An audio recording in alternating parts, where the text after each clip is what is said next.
저희 사택 안방에 벽걸이 에어컨이 있습니다. 어디에 있냐 하면은 누우면은 머리맡에 있습니다. 그래서 잠을 청하기 위해서 잠자리에 누우면요, 보이는 것은 벽걸이 에어컨입니다. 근데 그 에어컨 아래에 머리를 둘 수 있는 것은 보이지 않는 실내가 있기 때문입니다. 에어컨을 지탱하고 있는 것을 내가 신뢰하기 때문에 그 에어컨 아래에 머리를 둘 수가 있습니다. 만약 신뢰하지 못한다면 에어컨을 다른 쪽으로 옮기든지 아니면 잠자리를 제가 다른 위치로 바꿔야 됩니다. 새벽 기도를 하고 앞에 앉아서 기도를 하면은 목사님 앉아 계시는데 위로 보면은 뭐가 있겠습니까? 조명이 있습니다. 조명이 떨어지면 어떨까? 그런 생각 들면은 슬며시 자리를 옮길 거예요. 지금 목사님께서도 안 옮기시는 이유는 신뢰가 있으니까 묵묵히 앉아 계시는 거예요. 이 신뢰가 일상생활에서 얼마나 중요한가 한번 생각해 보십시오. 다 신뢰가 엮여져 있습니다. 사람 간의 신뢰, 그리고 사물 간의 신뢰도 보이지 않는 연결망이 연결되어 있죠. 신뢰해야지 처음 보는 의사가 처방해주고 처음 보는 약사가 조제해준 약을 복용할 수가 있습니다. 신뢰가 있어야지요, 낯선 식당에 가서 음식을 먹을 수가 있고 낯선 곳에 가서 잠을 청할 수가 있어요. 또 신뢰가 있어야지 자동차를 탈 수가 있고 길을 걸어갈 수가 있습니다. 그리고 집 안에 있든지 건물 안에 있을 수가 있습니다. 만약 신뢰가 없다면 그 사람은 집 안에 있든지 집 밖에 있든지 어디 있든지 간에 무슨 일을 하든지 간에 늘 마음이 불안할 거예요. 초조할 겁니다. 이처럼 일상생활 가운데 신뢰가 참으로 중요합니다. 그래야지 안정된 삶을, 편안한 삶을 살아갈 수가 있다는 것이죠. 보이지 않는 신뢰의 망이 지금 다 연결이 된 거예요.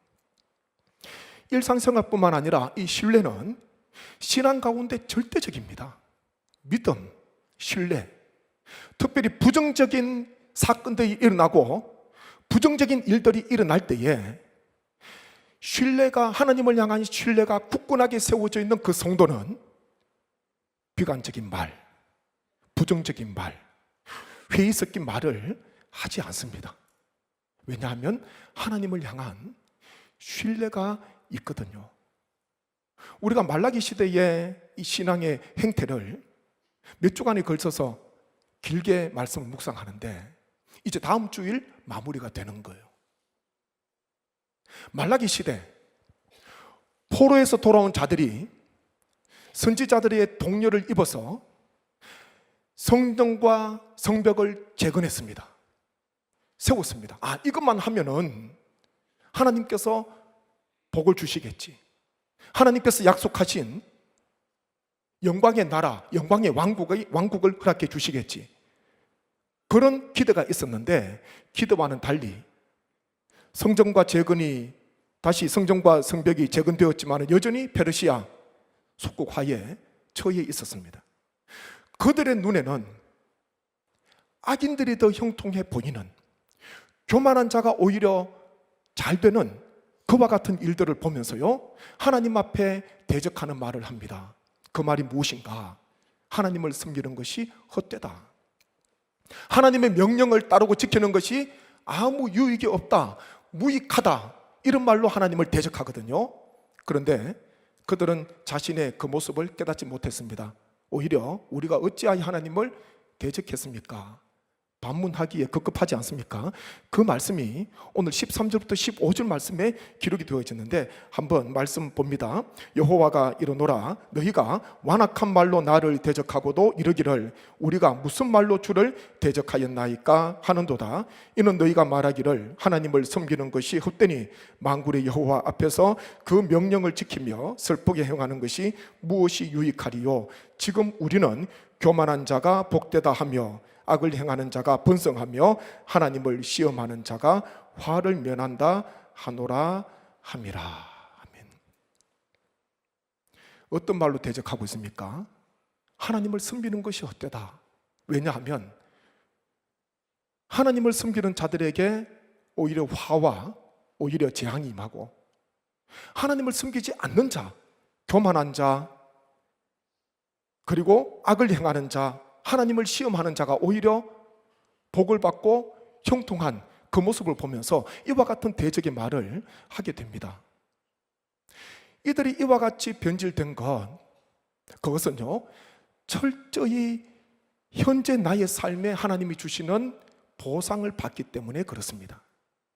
지금 나의 삶에 고난과 재앙은 없고요 오직 하나님께서 주시는 형통, 하나님께서 주시는 복만이 있어야 되는데 그것만, 그 보상만 기대하다 보니까 그것이 이루어지지 않자 자신의 기대에서 빗나가자 이들은 이와 같은 대적하는 말을 하게 됩니다. 하나님을 섬기는 것이 헛되다. 신앙인으로서 얼마나 가슴 아픈 이야기입니까? 그동안 하나님을 섬겨왔는데 얼마나 마음 아픈 이야기입니까? 하나님을 섬기는 것이 헛되다. 하나님의 명령을 지키고 따르는 것이 아무 유익이 없다. 얼마나 안타까운 인생입니까? 다윗 시대에 3대 악장이 있습니다. 악장은 찬양대의 책임자를 이야기하는 거예요. 3대 악장 가운데 한 사람이 아삽이지 않습니까? 이 아삽도 시편 73편 말씀에 보게 되면 악인이 형통하는 것을 보게 됩니다. 자신에게는 재앙이 있는데 악인들이 형통하고 악인들은 고통 없이 죽는 것을 보면서 넘어질 뻔하였습니다. 이 신앙이 좋은 아삽도 미끄러질 뻔하였어요. 자칫 잘못했으면. 한번 말씀 보시죠. 시편 73편 1절부터 3절 말씀, 아삽의 고백입니다. 함께 봅니다. 하나님이 참으로 이스라엘 중 마음이 정결한 자에게 선을 행하시나 나는 거의 넘어질 뻔하였고 나의 걸음이 미끄러질 뻔하였으니 이는 내가 악인의 형통함을 보고 오만한 자를 질투하였음이로다. 아멘. 이 아삽도 참 신앙이 좋습니다. 근데 신앙이 좋은 아삽도요 눈에 보이는 것 때문에 악인이 형통하고 오만한 자가 잘 되는 것 보면서 그들을 질투했다는 것입니다. 이 질투가 무엇입니까? 부러워하는 거예요. 하나님의 백성이 하나님을 믿지 않는 사람들이, 세상 사람들이 잘 되는 것 보면서, 악인들이 잘 되는 것 보면서 부러워하게 됩니다. 그러면서 스스로 이야기를 합니다. 넘어질 뻔하였다, 미끄러질 뻔하였다, 실족을 이야기하는 거예요. 자칫 잘못했으면 나도 실족할 뻔했다. 아삽이 이런 고백을 합니다. 아삽은 하나님의 재앙이 임하거든요. 종일 재앙이 있고 그리고 아침마다 징벌을 받게 됩니다. 나는 하나님을 섬기는데 나에게는 이런 재앙이 있어. 나에게는 이런 징벌이 오늘도 있어. 근데 악인들은 보니까 잘 되는 거예요. 잘 되는 것처럼 보이고 형통한 것처럼 보이고 고통 없이 죽는 것처럼 보이고 그거 보면서 이 신앙 좋은 아삽도요 실족할 뻔했다는 거예요. 우리가 이 말씀을, 아삽의 이 솔직한 고백이 우리에게 예방접종이 돼야 됩니다. 이 고백이요 우리의 신앙과 우리의 삶을 성숙하게 해주는 거예요.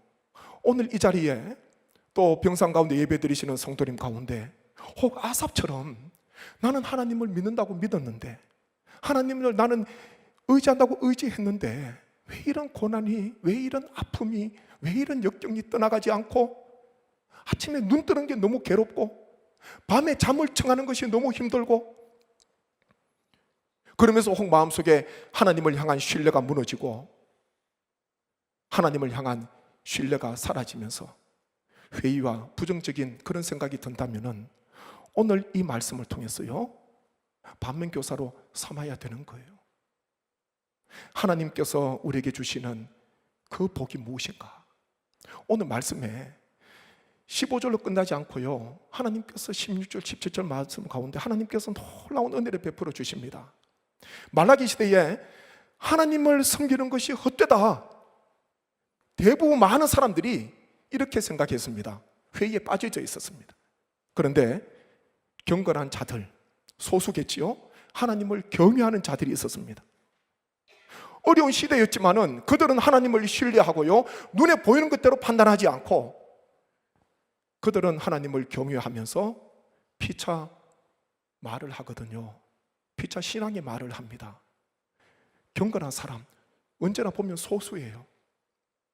놀라운 일을 행할 때에 다수가 일어나기보다는 한 부분에서 경건한 사람들이 일어나게 되고, 경건한 사람들이 하나님 앞에 엎드리게 되고, 우리가 알고 있듯이 1907년 평양 대부흥 역사가 어떻게 일어납니까? 몇 년 전 평양에서 그 원산 부흥운동, 원산에서 먼저 부흥운동이 있었잖아요. 그리고 원산 부흥운동이 그것이 시발점이 되어서 평양 대부흥으로 이어지게 됩니다. 원산 부흥 보십시오. 선교사님, 외국 선교사님하고 성도들 몇 명이서 모여서 말씀 나누고 기도하는, 예배하는 그 자리에서 폭발적인 성령의 역사가 일어나게 되고, 그것이 도화선이 되어서 평양 대부흥으로 이어지게 됩니다.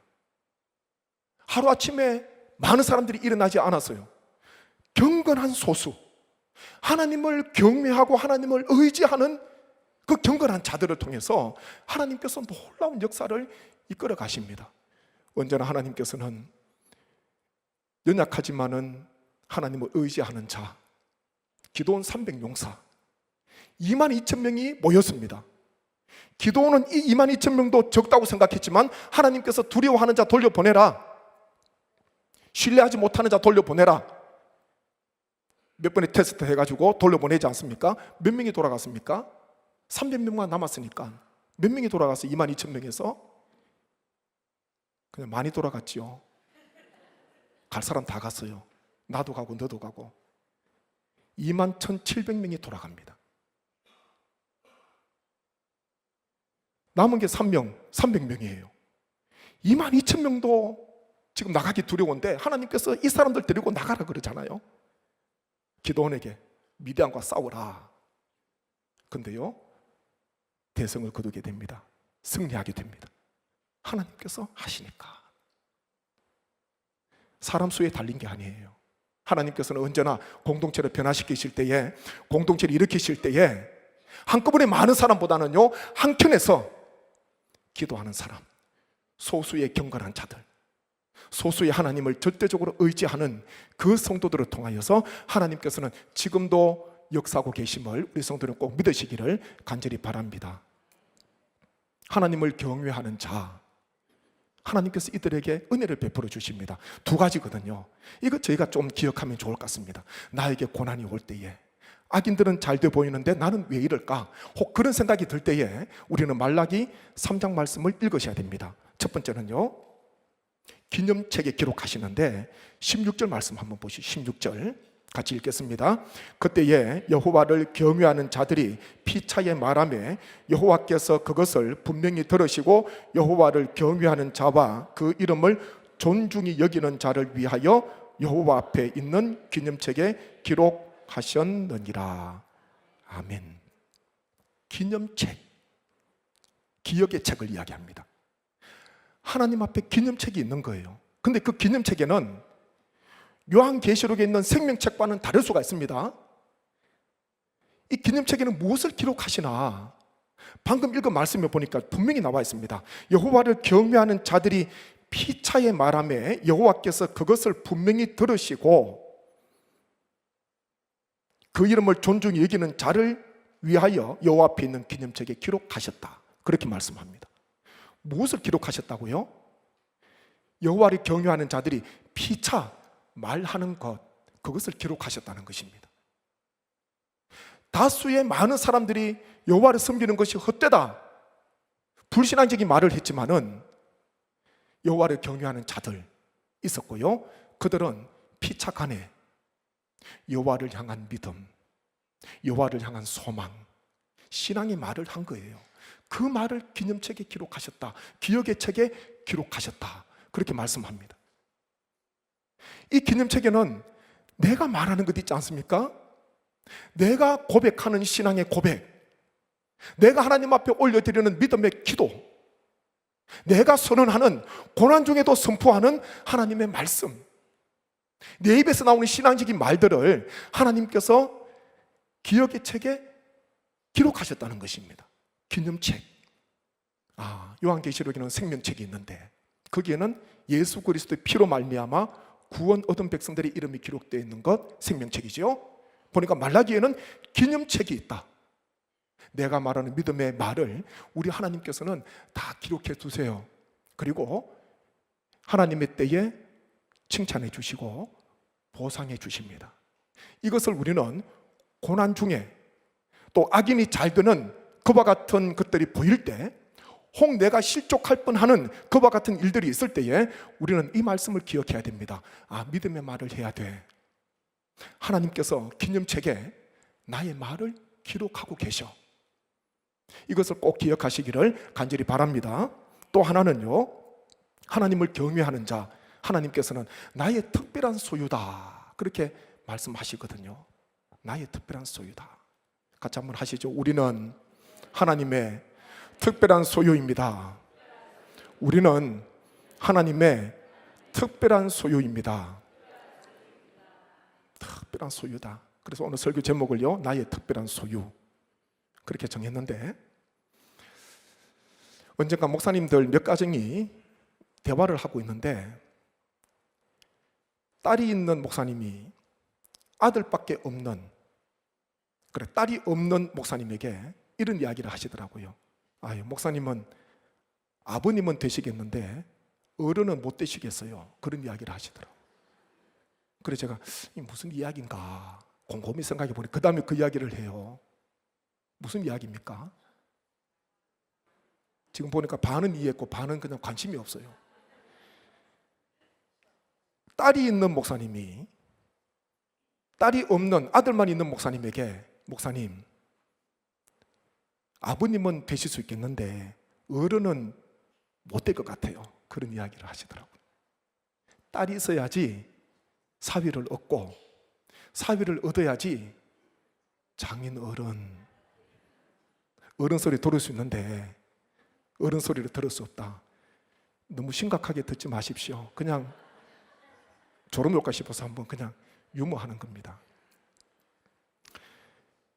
이 친정 어머니, 시집간 여자, 사진에 보면은 시집간 딸의 어머니를 우리는 친정 어머니다, 그렇게 부르지요. 참 친정 어머니는 저는 없지만은 친정 어머니는 제가 있어야 됩니까? 친정 어머니는 참 언제나 생각해도 마음에 따뜻함이 있는 것 같아요. 그래서 보니까 식당 이름도 다 장모님 밥상, 처갓집 양념통닭. 그래서 여기 계신 우리 성도님 가운데 좋은 시어머니 만났다면은, 정말 나오미처럼 좋은 시어머니 만났다면은 나중에 식당 개업할 때에 시어머님 밥상 그렇게 한번 해주세요. 시어머니 통닭 그렇게 한번 해주세요. 근데 매출은 좀 떨어질 수가 있어요. 그거는 알아서 하시고, 시어머니 시모 통닭, 시모 밥상, 이것도 좀 있으면 좋겠는데 다 처갓집에 장모님, 친정 어머니 좀 바뀌어줘도 좋지 않을까 생각이 드는데, 어제 우리 교회 평생대학원 학생들과 연극을 한 편 봤습니다. 대구에 가서. 그 제목이 친정엄마와 2박 3일입니다. 주연 배우 엄마와 딸이 나오는데, 엄마는 국민 엄마지요, 강부자 배우가 나왔고, 딸은 신앙이 좋지요, 윤유선이라는 배우가 나와서 미영 역할을 하게 됩니다. 이야기 줄거리는 이 딸이 바빠서 친정에 잘 오지 못했습니다. 너무 바쁜 거예요. 그러다가 병에 걸리게 되고 시한부 인생인 줄 알게 되면서 마지막 남은 시간을 어머니와 함께 보내기 위해서 친정으로 내려옵니다. 그래서 거기에서 2박 3일 엄마와 함께 보내게 되는 거예요. 그래서 제목이 뭐라고요? 친정 엄마와 2박 3일. 다음에는 시어머니와 2박 3일도 좀 만들면 흥행이 좀 떨어지더라도 시어머니도 다 보러 가시면 되잖아요. 좀 만들면 좋지 않을까. 거기에 보면 제가 기억으로 몇 가지 정리를 해봤습니다. 엄마는 딸이 아픈 줄 모릅니다. 근데 느닷없이 딸이 내려오니까 얼마나 반갑던지. 그러면서 딸이 앉자마자 그런 잔소리 하지요. 자기가 버리라고 준 옷을 엄마가 작지만은 어렵게 끼얹고 있는 거예요. 그것을 보면서 딸은 잔소리합니다. 엄마는 내가 버리라고 한 옷을 왜 입고 있어? 버리라 버려야지 왜 입고 있어? 그런 이야기를 하는 거예요. 그때 엄마가 이런 말을 합니다. 이 옷에는 네 냄새가 난다. 네 냄새가 나서 한번 맡아봐. 네 냄새가 나니까 이거 어떻게 버리겠냐? 그런 말을 합니다. 이제 딸은 자신이 죽으면은 엄마가 여기에 혼자 지내는 거 그게 참 가슴 아프니까 오빠 집에 가서 편안히 살라고 그런 말을 하지요. 그때 이 엄마가 이 딸에게 또 그런 말을 합니다. 얘야, 그래도 내가 여기 살아야지. 네가 한 번씩 외롭고 힘들고 지칠 때에 편안히 와서 좀 쉴 수 있지 않겠냐. 그래서 내가 여기에 있단다. 온통 딸 생각밖에 없어요. 딸은 엄마에게 말합니다. 다음에는 엄마가 내 딸로 태어나면 내가 엄마에게 받은 사랑 내가 다 해줄게. 다음에는 엄마가 내 딸로 태어나. 있을 수 없는 일이지만은 자식을 위해서 자신을 위해서 너무 고생한 친정 어머니 두고 먼저 가려고 하니까 마음에 그런 아픔이 있는 거예요. 끝부분에 연극 마지막 부분에 엄마의 독백이 이어지는 것 같습니다. 그 독백이 뭐냐 하면은 이런 말이었습니다. 내가 이 세상에 와서 가장 잘한 일은 너를 내 딸로 낳은 것이고 내가 네 엄마가 된 것이다. 이런 말을 합니다. 내가 이 세상에 와서 가장 잘한 일은 내가 너를 낳은 것이고 너를 내 딸로 낳은 것이고 내가 네 엄마가 된 것이다. 정말 부모에게 있어서 자녀는 정말 특별한 존재 같아요. 부모에게 있어서 자녀는 특별한 존재입니다. 하나님 앞에서 우리 또한 말씀해 보면요, 특별한 소유다. 그렇게 말씀합니다. 특별한 소유다. 말씀 한번 보시죠. 17절 말씀 같이 읽습니다. 만군의 여호와가 이르노라. 나는 내가 정한 날에 그들을 나의 특별한 소유로 삼을 것이요 또 사람이 자기를 섬기는 아들을 아낌같이 내가 그들을 아끼리니. 아멘. 하나님께서 정한 날, 내가 정한 날, 이 날은요 선악간에 분별하는 날이에요. 선인과 악인, 하나님을 섬기는 자와 섬기지 않는 자, 하나님께서 심판하시는 마지막 종말의 날을 말씀하고 있습니다. 그런데 성도에게는, 하나님을 경외한 자들에게는 나의 특별한 소유다, 그렇게 말씀합니다. 이 소유가 뭐냐 하면요, 원뜻에는 보석 그리고 아주 귀한 보물, 그런 의미가 있어요. 이것을 아끼는 거예요. 아주 남이 가지고 갈 수 없는 곳에 숨기면서 그곳에 두면서 아끼는 것, 나의 특별한 소유라는 것입니다. 하나님께서는 그 고난 가운데서도 하나님을 경외하고 하나님을 숨기는 그 성도들을 향하여서 하나님께서는 너는 나의 특별한 소유야, 이런 말씀을 하시는 거예요. 우리 모두는 하나님의 보물이요 하나님의 보석인 줄로 믿습니다. 하나님의 특별한 소유입니다.